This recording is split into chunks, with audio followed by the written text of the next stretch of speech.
ये हमारा मुल्क है, मालूम है? आप बंदूक क्यों दांगाता है?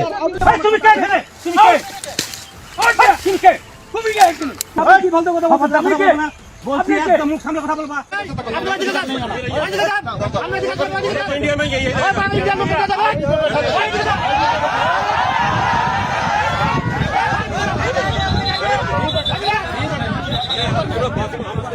শাবাশ মাননীয় প্রধানমন্ত্রী তারেক রহমান, শাবাশ, এক কথায় অসাধারণ একটি কাজ করেছেন। আপনার কাছ থেকে আমরা এটাই তো প্রত্যাশা করি। একটিবার আপনাকে স্যালুটও জানাতে চাই।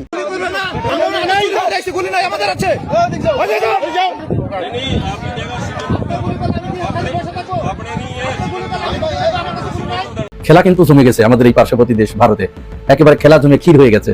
আপনারা নিশ্চয়ই এই খবর লক্ষ্য করেছেন। প্রত্যেকটা মুহূর্তে ভুল করছেন, প্রতি সেকেন্ডে ভুল করছেন, প্রতি মিনিটে ভুল করছেন, প্রতি ঘন্টায় ভুল করছেন। এই ভুলের মাসুল আপনাকে দিতে হবে। আপনি যদি ভেবে থাকেন আপনি সবকিছু থেকে পার পেয়ে যাবেন, তবে ভুল ভাবছেন। ভারতের সাথে আমাদের সম্পর্ক এখন 4টা পর্যায়ে। 2 হলো সম্প্রীতি, যদি উভয় দেশ সবকিছু মেনে নেয়। 3 হলো সংঘাত, 4 হলো যুদ্ধ। এছাড়া এই 4টা পর্ব ছাড়া বাংলাদেশ ভারতের সম্পর্ক স্বাভাবিক করার আমি কোনো অবস্থান দেখি। আমি সাধারণ বাংলাদেশিদের দেখলে যাদের বন্দুকের নল গর্জে উঠত, আজ তাদের একই হাল। অবিশ্বাস্য হলেও সত্যি, সাধারণ বাঁশের লাঠি হাতে নিরস্ত্র গ্রামবাসীর তারাকে আক্ষরিক অর্থেই লেজ গুটিয়ে পালাচ্ছে বন্দুকধারী বিএসএফ জওয়ানরা। মাননীয় প্রধানমন্ত্রী জনাব তারেক রহমান ব্যক্তিগতভাবে 2টা কাজ করেছেন, 2টা উদ্যোগ নিয়েছেন, 2টা সিদ্ধান্ত নিয়েছেন, যেটা অনিবার্যভাবে বাস্তবায়ন হবে। সেই সিদ্ধান্ত জামাত এনসিপির মন জয় করতে পেরেছে, বিরোধী দলের মন জয় করতে পেরেছে। ধন্যবাদ বিজেপি এবং স্থানীয় জনগণকে, যাদের দৃঢ়তায় 36 ঘন্টা পরে ভারতীয় সরকার তাদের জনগণকে সীমান্তের শূন্য রেখা থেকে ফিরিয়ে নিতে বাধ্য হয়েছে। আলোচনা হয়েছে ব্রিক্সে যোগ দেওয়ার মতো সংবেদনশীল বিষয়েও। সরকার গঠনের প্রথম 3 মাসে নতুন পররাষ্ট্রমন্ত্রী খলিলুর রহমান চষে বেরিয়েছেন তুরস্ক, সৌদি আরব, ব্রিটেন, যুক্তরাষ্ট্র, ভারত, বেলজিয়াম, ইথিওপিয়া। বড় সমর্থন পেয়ে হয়েছেন জাতিসংঘের সাধারণ পরিষদের প্রেসিডেন্ট। বাংলাদেশের জন্য এই অর্জন যেন এভারেস্ট ছোঁয়ার মতো। পারমাণবিক অস্ত্রের নীতিতে এক উল্লেখযোগ্য পরিবর্তন এনেছে পাকিস্তানের চিরশত্রু ভারত। ইতিহাসে প্রথমবারের মতো 12টি পারমাণবিক অস্ত্র মোতায়েন করেছে নয়াদিল্লি। সীমান্তে কি ভয়ঙ্কর একটা পরিস্থিতি, দেখেন একটা ভিডিও দেখায়।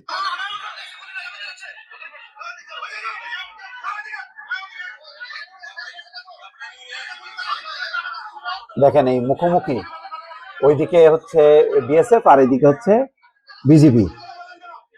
গুলির কথা মনে হয় বলছে বিএসএফ, সাথে সাথে বিজিবির দেখেন প্রতিরোধ। দেখেন এইটা, এই সীমান্তের চেহারা যে পাল্টে গেছে, এই ভারতীয় বিএসএফ মানে এটা টের পায়নি। দেখেন, দেখছেন বিজিবির চেহারা, দেখছেন এই চেহারা গত 15 বছরে বিএসএফ দেখেনি। দেখেন এই হলো সীমান্ত পরিস্থিতি, দিল্লিতে সমাধানটা করতে পারতো। আসসালামু আলাইকুম ওয়া রাহমাতুল্লাহ। বিডি নিউজ বক্সের নতুন একটি নিউজে আপনাদেরকে স্বাগতম।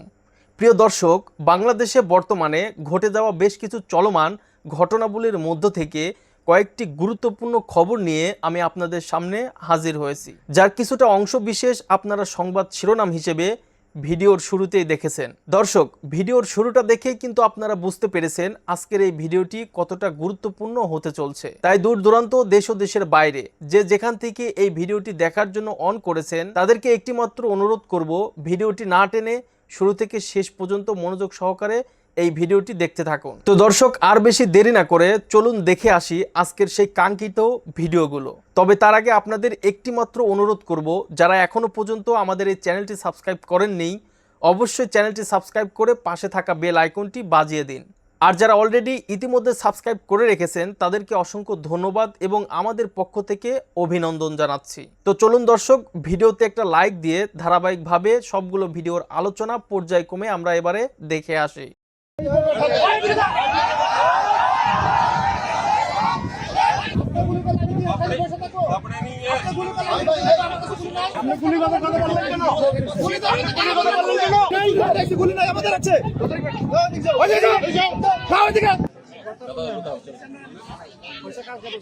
ইন্ডিয়াতে 5 দিন ছিল, বাংলাদেশে 5 দিন ছিল। তোমার বাড়ি তো বাংলাদেশে, বাড়ি বাংলাদেশে, তো বাংলাদেশি বলেগা। তুমি 5 দিন বাংলাদেশে ছিল মানে?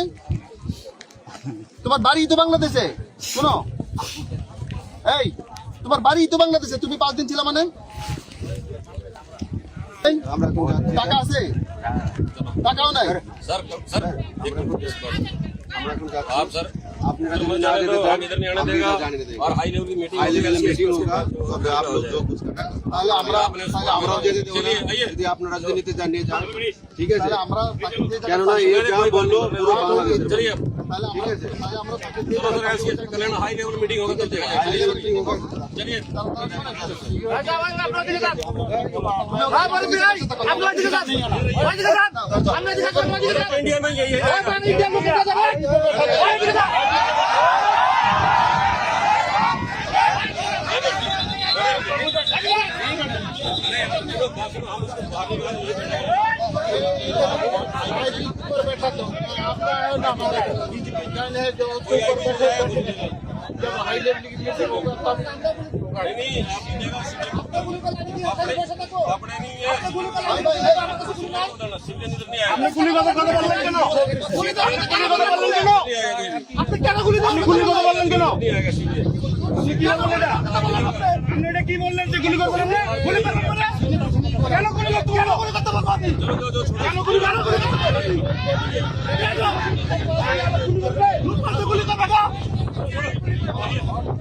সীমান্তে কি ভয়ঙ্কর একটা পরিস্থিতি, দেখেন একটা ভিডিও দেখাই।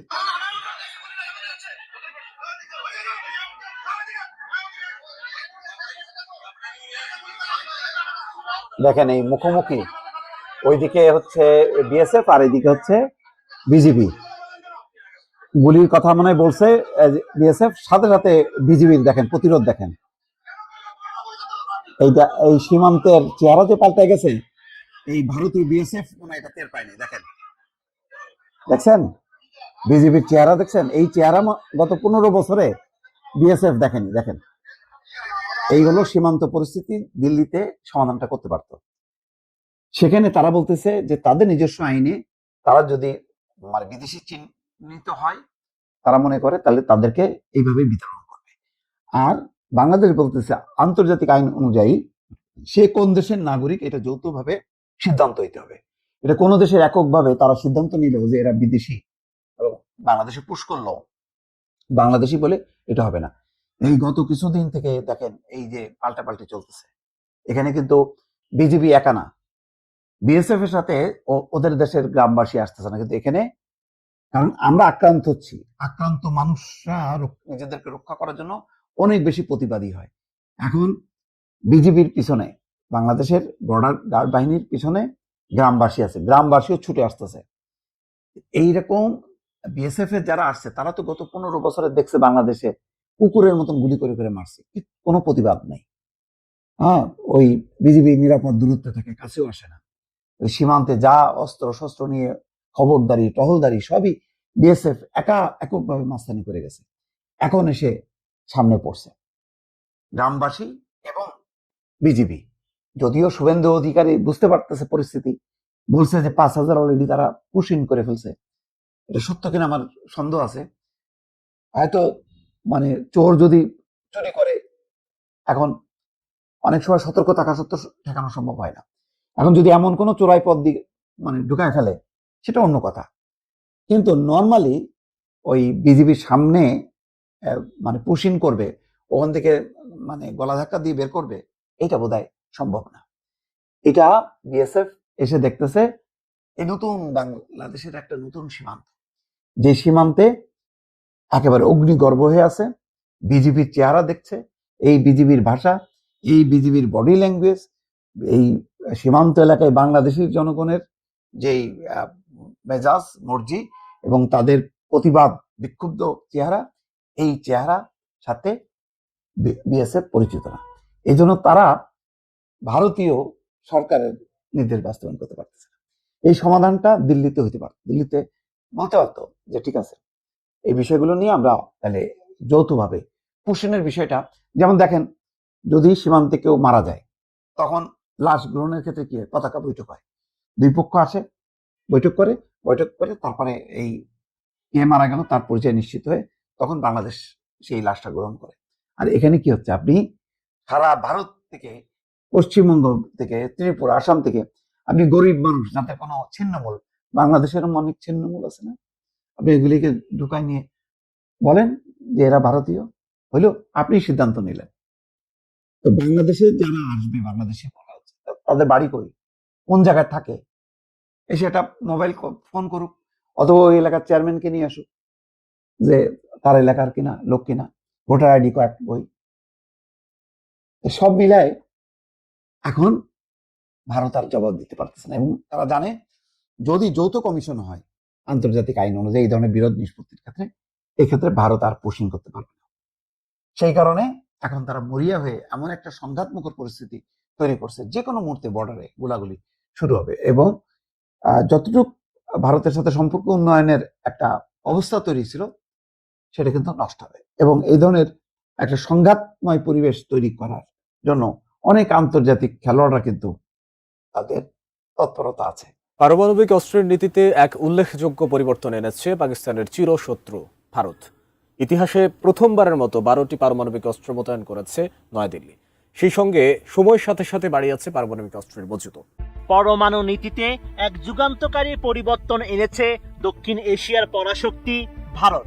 ইতিহাসে প্রথমবারের মতো পারমাণবিক অস্ত্রকে মজুদ হিসেবে না দেখিয়ে বরং 12টি পারমাণবিক বোমা সক্রিয়ভাবে মোতায়েনের সিদ্ধান্ত নিয়েছে নয়াদিল্লি।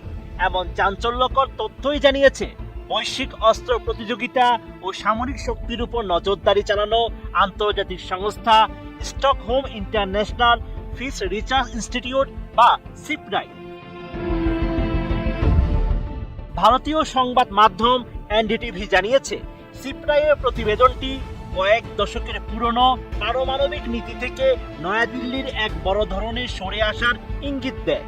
এতকাল ভারতের নীতি ছিল শান্তিকালীন সময়ে পারমাণবিক অস্ত্রগুলো সম্পূর্ণ আলাদাভাবে সংরক্ষণ করা।